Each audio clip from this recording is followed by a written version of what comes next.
with that game, like I said, you come trying to hold the ball. If you're not scoring, you will not win. Mm-hmm. And I think I proved that. I don't think I don't think Lil V scored after that first touchdown in the second half. I don't think he scored again. I think that was the only time he scored, that one touchdown. I think it was, 20? I think he scored at 26, and that was it. Mm-hmm. So I'm like, if you're not going to keep scoring, if you're not going to beat me senseless, I'm coming. And that's just for the rest of the league. If you're not going to beat me senseless, I'm coming. There hasn't been a person who's legitimately beat me like that except for maybe G-Man. And I want to say G-Man still beat me by more than a touchdown or two. You beat me a few times. Every time you beat me, it's been a high-scoring game. If you're going to sit there and hold the ball, you probably will not win. And that's just case in point. That's just fact. As of right now, it's a proven fact. If you're not going to score points, you won't win. All right. Speaking of scoring points, that brings me to my next coach, because I'm addressing certain coaches, man, that you have a storyline with, man. And one of those coaches is a guy you brought in a league by the name of Brother Malik, the Atlanta Falcons coach. Brother Malik got in the league, and bruh, he definitely made himself very vocal, and he made himself vocal towards you. He talked about previous games y'all played and he won. So what's the deal with you and the coach of the Falcons, man? Well, that's a rivalry that started since he was a teenager, not an adult teen. And he would always come out to practice, at his dad at the football practice and talk about Madden. His daddy would always vouch for him. I have never seen nobody that beat him yet. Mm-hmm. Me personally, I'm not the person to talk about it. I do this in the group chat because sometimes I feel like everybody being too friendly, everybody too quiet. I'm not the person to really talk about it. So, he talked. One day we went to Atlanta. I think we was in Atlanta one weekend. We sat down and played, and I beat him. That was our first time playing. When I brought him into the league, he was talking to y'all. I said, still in an exhibition match. He beat me. He also won the bet that he had a better record than me. Okay. The next season, they put him on. How much was that bet? That bet was $50. Woo, big money. Yeah. So he won. The next season, they put him on together. Did he want to bet the money back? Huh? Did y'all have did he want to bet the money back? No, he wanted to make a bet in the Super Bowl. I said double or nothing to whoever makes it to the Super Bowl. He wanted to make the bet in the Super Bowl. I said, nah. I gave him his money because and the only reason I did that because you see the way he talks. Everybody sees the way he talks. He's coming in very vocal and confident, like you said. So I wanted to see if he was gonna go for it. He said no problem. They put him on the schedule the next season, and regardless of what you say, regardless of like I said, that's when I come to the adjustment thing. You talk about Madden, this man. Hey, he claimed he should have had a pick on over there. That's user skills, buddy. You grabbed him, you didn't get it. Another thing, you say you should have had a pick or something on Evan Ingram. User skills, man. I used the big tight end and got in position and went up and got the ball on your safety. Your safety had and Evan Ingram doesn't have an X factor, nor does your safety. Your safety, and at the same time, your safety is not that good. Wasn't that good at that time. I don't know if he's good now. So hey, I looked at a matchup in a point where I needed to make a play, and I made two. At that point, you should have used your user skills. He hollered about what I did. He can read coverage. Hey, a lot of people can read coverage, but my coverages, what I think people get confused in is the way I run them. He wanted to say I was running a zone. I think he said cover 4 or a man or something. Second half, I went straight man on Malik. I never touched the zone. It didn't make no point because of what he was running. Mm-hmm. He didn't want to run the ball, and he wants back. I went straight man. So, And so do you respect Coach Malik? I respect everybody. Yes, I respect him. I don't have no problem with anybody. You think he got some good man thumbs? Yeah, I think he does have man thumbs. It's a guy I love to see him play. We ain't gonna talk about that one though. But it's a guy I love to see him play. Go ahead and name the name, man. I love to see him play Doc, but Now. Hey, but Wait. We can dabble in it a little bit. Now, when he said Doc, ladies and gentlemen, he talking about AKA Aaron. Aaron was a former coach in the Notre League and was also very vocal. Hey, man.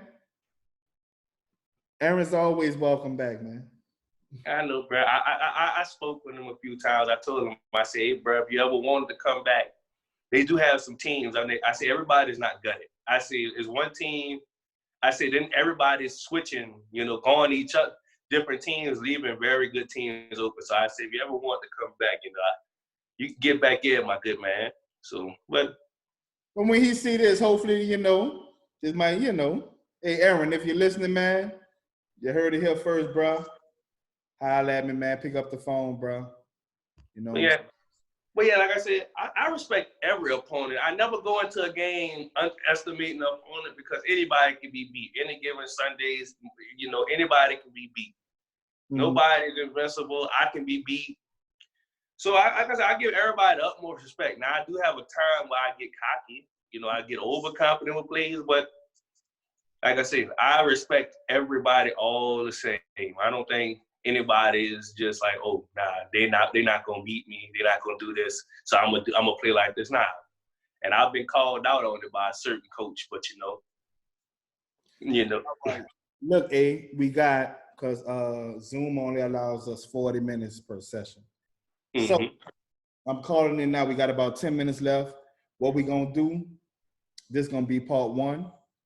We're gonna double back with a part 2 because there's a lot more questions I need to get to. And you definitely worried that for a 2-part interview. So we're gonna finish this one. I'm gonna ask you a couple questions, a little rapid fire your questions. Give me your quick thoughts about them. What's your thoughts about Dickie Johnson? He got Lamar Jackson. He got Malachi Williams over there, the linebacker. He got a talented team, man. What's your thoughts about Buffalo? I think he needs to just basically stick to his game plan. I think he needs to stick to his game plan but score points. Get something in your game plan that scores you points. Because if you can't score, you can't win. Mm-hmm. That's just me. I don't feel like you can win if you can't score because somebody's going to beat your defense. That's just what I feel. What about this new hot shot in Kansas City, old Jay Breezy? What's your thoughts on him? I played him one time, he looks like he looks like a good up and coming, you feel me? I only played him once. Seeing he does work against everybody, But, I really don't know much more to see. Because like I said, I only seen him one time. He got a decent team. Like he got a nice little game plan. So I just need to see more from him, Okay. What about V, man? Old rival. Y'all been going at it. I always say V gets better. It does better stuff every time I play him. Last man likes to tell him, I see you trying to do a lot of the stuff I do. You feel me? As far as as far as his usury. Mm-hmm. That's what I told him. I see you trying to do a lot of stuff I be doing as far as his users came. So, like I say, V is definitely in the lab. He's definitely not sitting on his ass. He's definitely in the lab. All right, man. I'm gonna get to the last one before we gonna come back for part 2. Everybody, man, 40 minutes fly by, man. They only give us 40 minutes for the free one. So my last question of this first half of the interview. The big news is Marcus, man. The past 2 Super Bowls, y'all don't play each other. You came out victorious on both times.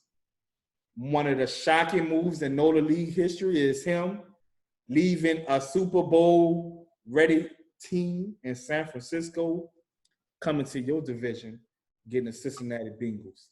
Tell me your first thoughts. It's me and you talking.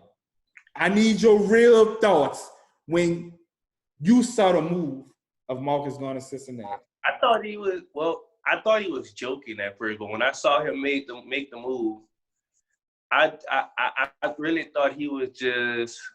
I thought I beat his head in too bad. Because I don't understand that move, because you come into a division with a team that does have money, but just like you said, as we played the first time, you're not there yet. They're not there yet. So why put yourself through the agony of trying to get a team that's not there, and you think, like, opposed to playing three teams in that division that people probably already feel like they got their team right where they want them. You got me, you got the Baltimore Ravens, and you got the Steelers. They all feel, if I'm not mistaken, he lost to the Steelers. Mm-hmm. Regardless of how you feel, those are three users who had their team since the league started. And they've gotten their team to wherever they feel comfortable with about it. So I don't see how you come into a league getting the bottom feeder of the division, coming to the division getting the bottom feeder, thinking you're going to try to do it. All you can do is what he said, learn something. But like I always tell people, I don't sit on my ass. I post the GIFs of me in the lab. That's what I'm doing. I'm not just winning and then getting complacent. Right. That won't happen. So like I felt like that was a horrible move, but I wish him the best of luck. I won't go easy on him ever. And I don't plan on ever losing my division to any of them, and I don't ever plan on letting him beat me. So I just feel like he jumped out the frying pan into the fire. Do you think he's going to make the playoffs this year? I mean, I always feel he can. He's dropped 3.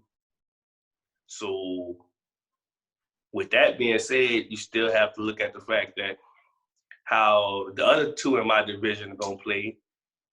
Marvel was a wild card last year, and you still got to worry about Temple. And I'm just calling out people who are wild cards. Mm-hmm. So with you dropping 3 in a row, and then you lost to me, so that's 4. How many more can you really lose?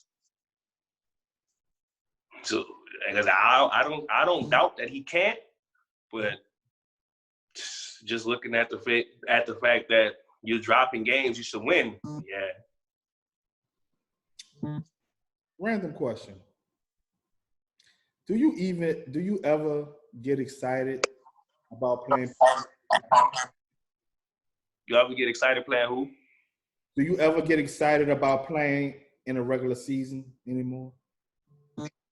Yes. Yeah. Yes, I get excited. I'm excited to play all my games, especially the big competitors. Like, I can't wait till I have to see the Chiefs. I can't wait till I have to see the Chiefs and the 49ers back to back. Mm-hmm. I can't wait till that. That's gonna be it. I can't wait. I can't even explain that. That's 2 heavy hitters. Can't wait to see that. I'm not gonna lie, man. I really thought you don't even care about regular season games. Like, I feel like you don't want so many Super Bowls to where your mind is just strictly. And listen, man, come on. We don't have phone calls to where I had to be like, Adrian, you don't care about the 2-3 games in the regular season. And then you'd be like, I know, bro, I'm getting ready for the play. Right. You're right. I mean, it's answer the phone, man. Listen, how about this? We got 2 minutes left. Everybody, we coming right back. Part 2. Coach Adrian Williams, aka Boogie. We about to take care of some things, bro. We'll be right back. Part 2 coming soon. No problem.